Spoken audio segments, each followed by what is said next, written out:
When I was a small child, I was terrified of the dark. I still am, but back when I was around 6 years old, I couldn't go a full night without crying out for one of my parents to search beneath my bed or in my closet for whatever monster I thought was waiting to eat me. Even with a nightlight, I would still see dark shapes moving around the corners of the room, or strange faces looking in on me from my bedroom window. My parents would do their best to console me, telling me that it was just a bad dream or a trick of the light, but in my young mind, I was positive that the second I fell asleep, the bad things would get me. Most of the time, I would just hide under the blankets until I became very tired enough to stop worrying, but every now and then I would become so panicked that I would run screaming into my parents' bedroom, waking up my brother and sister in the process. After an ordeal like that, there would be no way anyone would be getting a full night's rest. Eventually, after one particularly traumatizing night, my parents had enough. Unfortunately for them, they understood the futility in arguing with a 6-year-old and knew that they would become unable to convince me to rid myself of my childish fears through reason and logic. They had to be clever. It was my mother's idea to stitch together my little bedtime friend. She collected a large assortment of random pieces of fabric and her sewing machine and created what I would later refer to as Mr. Ickbarr Bigelsteine, or Ick for short. Ick was a sock monster, as my mother called him. He was made to keep me safe while I slept at night by scaring away all the other monsters. He was pretty damn creepy, I had to admit. Honestly, looking back on it now, I'm still surprised that my mom could think of something so strange and disturbing looking. Ickbarr had the stitched-together look of a Frankenstein gremlin, with big white button eyes and floppy cat ears. His little arms and legs were made from pairs of my sister's black and white striped socks, and the half of his face that was green was made from one of my brother's tall football socks. His head could have been described as bulbous, and for his mouth my mom attached a piece of white fabric and sewed it in a zigzag fashion to shape a wide grin of sharp teeth. I loved him at once. From then on, Ick never left my side. So long as it was after dusk, of course. Ick didn't like the sun and would get upset if I tried to bring him to school with me. But that was okay. I only needed him at night to keep the boogeymen away, which was what he was good at. So every night at bedtime, Ick would tell me where the monsters were hiding, and I would place him near the section of my room closest to the spookiness. If there was something in the closet, Ick would block the door. If there was a dark creature scratching at my window, Ick would be pressed up against the glass. If there was a big, hairy beast under my bed, then under the bed he went.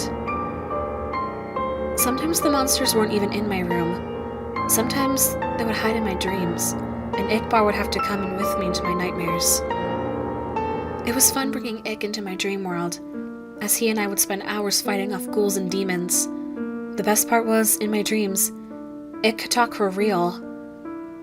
"How much do you love me?" he would ask. "More than anything," I would always tell him. One night in a dream, after I had lost my first tooth, Ick asked me for a favor. "Can I have your tooth?"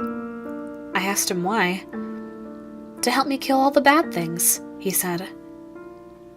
The next morning at breakfast, my mom asked me where my tooth went. From what she told me, the tooth fairy didn't find it under my pillow. When I told her that I gave it to Ickbarr, she just shrugged and went back to feeding my little sister. From then on, every time I lost a tooth, I would give it to Ick. He would always thank me, of course, and tell me that he loved me. Eventually, though, I ran out of baby teeth, and I was beginning to get a little too old to be still playing with dolls. So Ick just sat there on my bookshelf collecting dust, slowly fading away from my attention. Over time, the nightmares, however, became worse than ever. So bad that they began to follow me to the waking world, terrorizing every dark corner or rustle in the bushes. After one particularly bad night biking home from a friend's house, where I swore a pack of rabid dogs were chasing me, I got home to find something strange waiting for me in my room. There, on my bed, standing fully upright in the soft glow of the moonlight from my window, was Ickbarr. At first I just thought my eyes were playing tricks on me again. They had been all evening, so I tried to flick on the lights. Another flick of the light switch, then another and another, with no change to the darkness. It was then that I started to get nervous. I backed away slowly towards the door behind me, my eyes never leaving the shape of Ick's silhouette. My hand awkwardly outstretched behind me, reaching for the doorknob. I was just about to get my ass out of there when I heard the door slam shut, locking me into the blackness. In nothing but shadows and silence, I stood frozen in place, not even breathing. For how long I can't say, but after what felt like a lifetime of cold fear, I heard the shrill, familiar voice. "You stopped feeding me, so why should I protect you?" Protect me from what? Let me show you. I blinked once, and everything changed. I wasn't in my bedroom anymore. I was somewhere else. It wasn't hell, but the comparison wasn't far off. It was some sort of forest, a horrible, nightmarish place, with partial, embryonic abortions hung from the canopy, and the ground swarmed with carnivorous insects. A thick fog wafted through the air, and with it the stench of rotting meat, while Cartrius lightning flashed across the night sky. In the distance, I could hear the agonizing screams of something not quite human. My head throbbed like it was about to explode, the pain forcing out a river of tears. In my mind, I heard his voice again. "This is what your reality will become without me." I felt earth-shaking footsteps approaching fast. I'm the only one who can stop it. It was behind me now, huge and angry, hot breath across my back. Bring me what I need, and I will. I woke up before I could turn around. The following day, I raided my parents' closet for my brother's baby teeth, giving them all to Ickbarr. Almost immediately, the night terrors ceased, and I was more or less able to go on about my life as normal.